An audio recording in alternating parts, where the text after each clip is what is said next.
Bonjour à tous, bonsoir, c'est Christine de l'Amour en Soi, j'espère que vous allez bien. Alors on se retrouve ce soir pour une petite guidance à thème général, on va dire, avec un message général.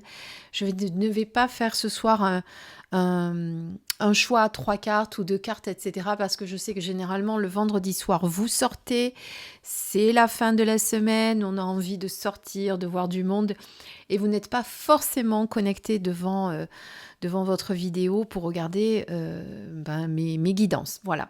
Donc je pense que pour ceux qui seront là, eh bien, ce sera le message du soir, le message à recevoir, la guidance du soir. Voilà comment je vais l'appeler. Alors, je vous ai choisi 2 oracles du même auteur, Angela Hartfield. Je vais y arriver. Donc, avec l'oracle de la gratitude que je vous ai présenté sur mon autre chaîne YouTube.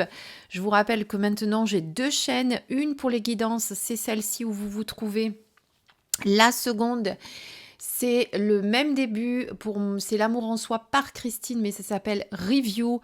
Je vous mettrai ici le lien pour accéder à la présentation de ce magnifique oracle qui est juste, voilà, magnifique parce que les illustrations sont de Josephine Wall comme celui des Murmures et c'est vrai c'est somptueux. On plonge dans chaque carte, c'est vraiment magnifique et magique. Voilà. Bon, bah allez, c'est parti, on va voir notre message. Alors, je vais d'abord mélanger les cartes. Alors, pourquoi je tape sur mes cartes? Tiens, on m'a posé la question, donc je vais y répondre. On a chacun nos petits rituels, ça c'est le mien. C'est-à-dire que quand je tape sur les cartes, je remets les cartes à zéro. C'est un genre de purification. C'est-à-dire qu'à chaque fois que je les utilise, forcément, ça va pas être pour... chaque fois pour la même chose. D'ailleurs, il y en a une qui est sortie, voilà. Mais au moins, en tapant 3 fois, moi, je les remets à zéro. Donc là, je peux le faire pour la prochaine fois, mais la prochaine fois, quand je les reprendrai, je le ferai quand même. Donc voilà. Comme ça, vous savez pourquoi je tape sur mes cartes. Allez, bien là, de ce côté, on en a 2 qui a sauté. Eh bien, on va prendre les 2 messages, puisque on va respecter... Généralement, nos guides sont là pour nous envoyer des messages à leur manière. Donc, quand les cartes sautent, c'est qu'il y a vraiment des choses à vous dire, c'est qu'il faut en tenir compte, que c'est important. Donc, la première carte que nous avons, c'est la carte de la joie. Alors, on le répète souvent, qu'il faut être dans la joie, qu'il faut être dans l'amusement, dans la naïveté. À l'image de ces 2 enfants, je vais vous la montrer de très près, à l'image de ces 2 enfants qui sont en train de s'amuser avec un jeu, une toupie. Alors, c'est vrai que les enfants aujourd'hui s'amusent très peu avec des toupies. C'est plutôt un jeu d'avant. Vous vous rappelez, on appuyait dessus comme ça, là, il me semble bien. Donc voilà, en tout cas, c'est pour illustrer le fait qu'à un moment donné, il faut laisser la magie. Vous voyez, regardez, là, il y a une baguette magique avec la magie qui vient sur ces 2 enfants, sur en tout cas leur manière de jouer. Donc on est en train là de vous rappeler, de laisser la magie rentrer dans votre vie, de laisser la joie, de vous connecter à la joie, à la naïveté, à la spontanéité, de peut-être aussi vous reconnecter à votre enfant intérieur qui a besoin, vous le savez, de temps en temps, de s'exprimer. Il a des choses à vous dire, il a besoin que vous occupiez de lui ou d'elle. Ils ont besoin, ces enfants-là. C'est cet enfant, ce petit enfant que vous avez été, ce que vous avez vécu. Et souvent... eh bien, quand on n'est pas bien, ça peut être simplement le fait de se reconnecter à son enfant intérieur qui va nous aider à passer l'épreuve que nous sommes en train de passer.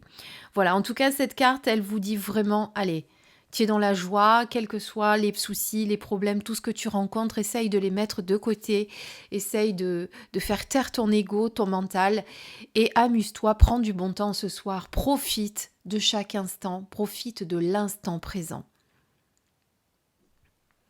Et d'ailleurs, rappelons que quand on rit, c'est très thérapeutique. Quand on rit, alors déjà c'est contagieux, tous les gens qui sont autour de nous se mettent à rire, mais quand on rit, mais vraiment quand on rit de très bon cœur, quand on fait exploser sa joie, comment dire, on sécrète, alors je suis pas très forte dans les hormones, mais c'est pas grave. Vous le savez très bien que voilà, on sécrète certaines hormones et en plus cette joie est communicative, c'est-à-dire que du coup on va rentrer en connexion avec les amis, les personnes qui sont autour de nous dans cette joie commune. Là on est en pleine connexion, en pleine unité de joie. Et la joie, si tout le monde était dans ces énergies de joie et de bonheur, eh bien ça créerait de magnifiques égrégores et ça aiderait tout le monde à être joyeux. Vous savez que le conscient collectif est très très très important et une broyée du noir, ça crée des mauvaises énergies, des mauvais égrégores et après on s'étonne que les gens se disputent, se battent et je ne rentrerai pas dans d'autres détails pour pas développer ici. Mais vous avez compris que plus on est dans la joie, plus on est dans la paix, plus on est dans l'amour et plus on va créer des égrégores à l'image de ces énergies. Voilà, et c'est très très important. On regarde votre deuxième message maintenant.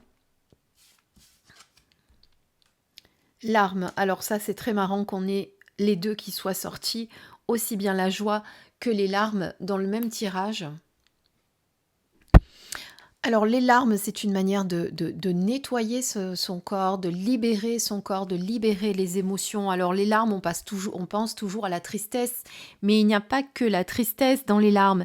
Il y a aussi la joie, on peut rire de joie, on peut... bien justement, si on est vraiment dans le rire très très très... très profond, très fort, on peut effectivement en pleurer, rire de joie, et ça c'est pleurer de joie, pardon, et ça c'est ce qu'il y a de plus merveilleux. Mais en même temps, cette carte, pour moi, elle me fait dire, puisque elles sont toutes les deux, voilà, elles sont toutes les deux ici, et en plus, c'est les deux polarités, je dirais. C'est fait. Exprimez vos émotions, voilà, ne retenez rien, vous avez envie de rire, riez, vous avez envie de pleurer, mais pleurez, prenez un moment pour pleurer et après soyez dans la joie, vous verrez que ça vous libérera. Voilà, le fait de pleurer va vous libérer et puis en plus, c'est ça aussi, les larmes, c'est thérapeutique parce que plus on les retient, plus on s'empêche d'exprimer ses émotions et plus on les cristallise à l'intérieur de notre corps et plus elles vont être après eh bien, révélatrices de mots, alors de mots pas forcément très graves, mais de mots à certaines articulations, hein, le dos, les cervicales, des blocages, enfin voilà, ça peut être tout et n'importe quoi au niveau des mots. Il n'y a pas de limite. Mais justement, ne retenez rien. Exprimez vos émotions. L'essentiel, c'est de ne pas s'attacher à l'émotion si elle est là. Surtout si c'est une émotion de tristesse. C'est de ne pas s'y attacher. D'être observateur de cette émotion-là. Eh bien, je pleure, j'ai envie de pleurer, je pleure. Voilà. Et une fois que j'ai pleuré, que j'ai nettoyé, que j'ai libéré... eh bien, j'allais dire que j'ai expié, je ne sais pas pourquoi il m'est venu ce mot, mais je vous le dis puisqu'il me vient. Une fois que je me suis libérée de tout ça, eh bien, je vais me reconnecter à des moments de joie. Ça y est, je me suis libérée, j'ai déposé ce dont j'avais besoin et à présent, je peux rentrer dans la joie et je peux exprimer ma joie. Voilà. Donc, ne retenez pas vos émotions. Et pour la troisième carte... alors, vous voyez qu'elles sont un peu différentes parce qu'ici, on avait un petit bandeau en bas. Bon, on reconnaît bien entendu la patte de l'illustratrice, mais j'aime bien celles-ci parce qu'elles sont vraiment en pleine page. Celles-ci aussi sont très belles, attention. Hein. Donc, une nouvelle approche dans ce que vous vivez. Il va falloir peut-être revoir votre position, votre manière de voir les choses. Peut-être de ne plus faire d'avoir de schémas répétitifs, de changer vos anciennes habitudes. Il y a besoin pour moi de changer quelque chose dans votre manière d'affronter les événements. Qu'ils soient bons ou mauvais, dans tous les cas, hein, les événements qui se déroulent dans votre vie, il s'agit là de les faire différemment. Je vais y arriver à m'exprimer, de ne pas rester dans des schémas répétitifs. À un moment donné, il faut changer sa manière de faire. Ça va débloquer les choses, d'accord ? Ne restez pas bloqué dans des schémas ou des rituels anciens que vous aviez l'habitude de faire et qui ont besoin peut-être d'être renouvelés aujourd'hui. Donc on a une nouvelle approche. Quelle que soit la situation, on change sa manière de procéder, de réfléchir, de penser. Voilà, tout ça, on peut avoir une nouvelle vision aussi, prendre du recul. En tout cas, il faut avoir vraiment une nouvelle approche pour voir les choses différemment. Vous voyez ce que je veux dire ? Donc c'est important aussi. Donc voilà, ce soir, En tout cas, le message, c'est on libère ses émotions. Si on a besoin de rire, on rit. Si on a besoin de faire couler les larmes, on les laisse s'exprimer, on les laisse couler. On laisse les émotions se libérer. Et je vous fais un petit gros plan pour que vous les voyez de près parce qu'elles sont juste magnifiques. Et avec celle-ci, eh bien, on change sa manière de procéder.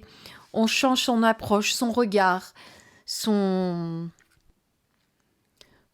comment je voulais dire, on change la manière de faire, voilà. Et on se dit surtout qu'on n'a pas peur de faire les choses, on n'a pas peur de se lancer, peu importe si on doit justement changer son approche, on n'a pas peur de l'échec. L'échec, lui, il fait partie de la vie et même s'il y a un échec à la fin, au bout du compte, on recommencera d'une autre manière encore s'il le faut.